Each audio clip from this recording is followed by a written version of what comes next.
What questions should someone ask their spouse to make sure you're on the same page? Let's start talking about that desired future and be in agreement on that. If we got our desired future laid out in HD, high definition, we can see the sweat beads on it, we can see the hair color on it, we know exactly what winning looks like. It'll change, but for today, we're in agreement that that's where we want to go. Then we can start reverse engineering together. What sacrifices have we got to make? What must be true that's not true today? What price do we have to pay to get there? When we started this business, I had just gone broke a couple years before. We had nothing. I made $130,000 flipping real estate the year I started this. And it was 3 years after I'd gone bankrupt. And I really wasn't flipping it. I was just tying it up and selling the position, selling the contracts.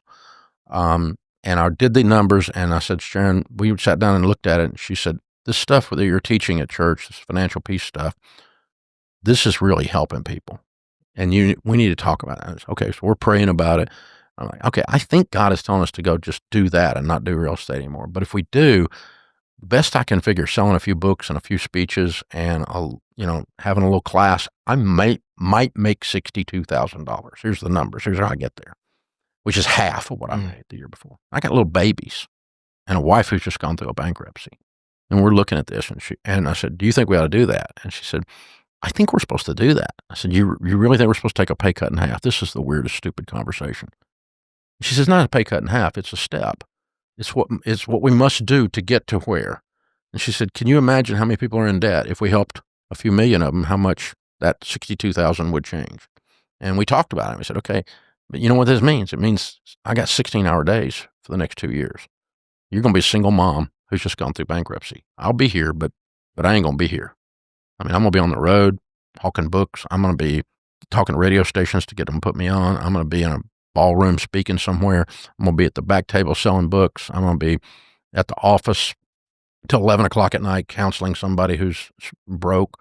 I mean, that's what this means. And she's like, yeah, but let's give it 2 years and see what it does. And for 2 years, I worked 16-hour days. But so what do you do? Why am I bringing that out? Not to brag, but obviously it worked out. Okay, no kidding.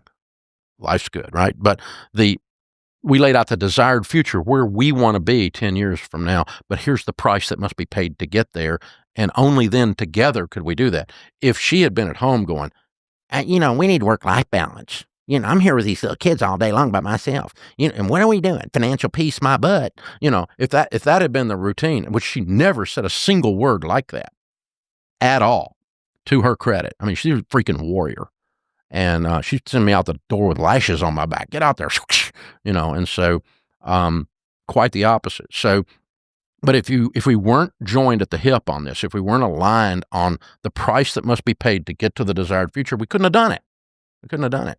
And so people say, well, what about Sharon Ramsey? Sharon Ramsey's the hero of the story, the whole story, because unlike most of the people that I know, I have not had to deal with a high-maintenance spouse who's always driving the train off the tracks the whole time I'm over here trying to work. Instead, it was quite the opposite. It's like we're pulling together, and anyone that says or does anything about this place, you don't want her in your life. Now, what would you do if she were not as supportive? And what would you do in the case where we'd she have says, to talk about it until we got aligned to where we both are in agreement. We both have to believe that the price we're paying. And if we don't, we can't do it. And so we have a saying in our house today is, when in doubt, we don't. So like if we had a generosity thing, a substantial one come across our plate the other day that we were looking at, we met with the people and I'm like, yeah, this looks great. I think, and she's like, I don't know. I don't know. Something wrong in the air. I can't tell what it is, but I don't feel right about it. I called the guy up and I go, we're not in right now. We're not going to be able to help right now. Well, did we do something wrong? No, you didn't do anything wrong at all. It's just Sharon and I have to be aligned because it's too much money for us to not. I mean, $100 will do. Yeah, sure. She gripes at me about over tipping all the time, but that's tough. Deal with that. But I'm talking about on major decisions. We need to be aligned, or when in doubt, don't. I mean, I don't come home and I don't buy a car and come home and go, look what I did. And I can afford to buy whatever car I want. I mean, it's not. But we talk about stuff like that before we do that. We certainly don't buy a property. The property I was talking about early in this conversation. Mm-hmm. She was in the truck when I'm sitting on the thing. We drove up on the piece of land. I'm sitting there looking at the traffic, looking at the thing. I'm like, okay, what do you think? She goes, oh, this is good. We're doing this. But if What I if- had bought yeah. that thing and she was not aligned, all I would hear about it forever, or vice versa, right? Yeah. If she was trying to get me to do it and I didn't want to do it, and it wouldn't work. It doesn't work when you're not pulling together. When did you go from feeling rich to actually being rich? I don't even know what that means. Well, let's say like going through this bankruptcy at that young age. Obviously, it's going to create some scars that are going to take a while to heal. Yeah. Defining scars, yeah. When would you say you finally felt rich after that? Because you could get rich and be rich, but you may not feel rich after such a traumatic event of filing for bankruptcy at that young age. So when did you actually feel wealthy? Well, we did end up making $62,000 that year. Exactly 62. Yeah, we actually hit it. The projections were devastatingly accurate. And the following year I made 104, and the following year I made 250. And then I did a book deal that was sweet and took off. Somewhere along in those years, in those early years right there, I remember Sharon, we went to the grocery store and we had envelopes with our grocery money in it. And I said, you know what, let's do something different. And we go to the grocery store. I want you to go in the grocery store and we've got the money. I want you to buy everything you want.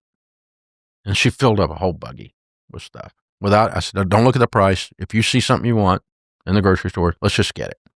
And obviously it was not a huge amount of money, but it felt like we were okay for the first time. You know, it felt like we can buy anything in this grocery store and we're okay. We're okay. It felt okay. And that sounds silly, but it actually happened. And she tells that story occasionally still to some of our friends. She's like, I remember that time we went to the store and it wasn't like we went to something in New York and she bought a Coach purse, which she has done too, but there's nothing like that. That stuff's by then it's like, yeah, whatever. And it's just stuff. But yeah, going to the grocery store when we had been worried about feeding our family and the lights and water had been cut off at the house when we went broke. I mean, and just like a handful of years later, here we are, and we can go into that same grocery store where we were counting coupons and doing every little thing, and we could just buy a basket of groceries, anything we wanted. It felt like we were okay.